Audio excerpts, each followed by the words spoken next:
Agora, sabe o que eu amo? A Bíblia diz no versículo 32, que quando eles entraram no barco, o vento cessou.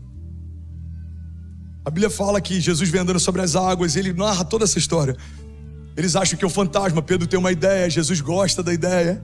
Jesus libera uma palavra, a palavra que sai da boca de Jesus constrói um caminho de milagres. Pedro caminha sobre a palavra, ele afunda, Jesus estende as mãos, coloca ele de volta sobre as águas, eles voltam para o barco. Mas a Bíblia diz que quando Jesus entra no barco, o vento cessa. O que Jesus está ensinando para a gente através desse milagre? Irmão, se Jesus tivesse cessado aquela tempestade no meio do caminho, Pablo, talvez os discípulos gritariam lá de dentro do barco: Jesus, já está tudo bem, a gente encontra do outro lado. Por mais que pareça sem sentido, é exatamente isso que muita gente fez quando entrou na América, por exemplo. Jesus, eu estou no meio de uma tempestade, abre as portas da nação.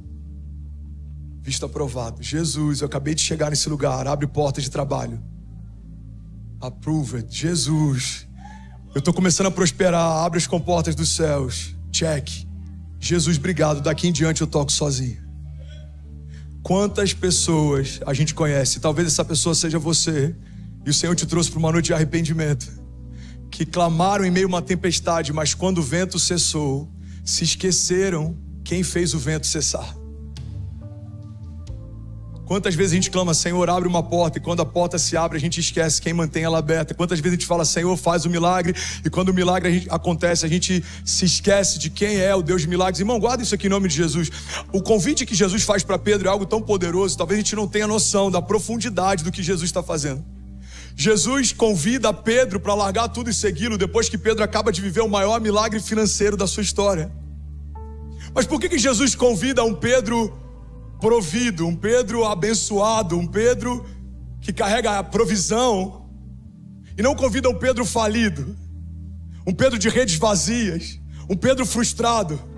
Por um princípio simples. Se Pedro segue Jesus quando não tem nada a perder, Jesus era a última opção. Mas quando Pedro segue Jesus, mesmo abrindo mão de tudo que tinha, Jesus se tornou a primeira opção.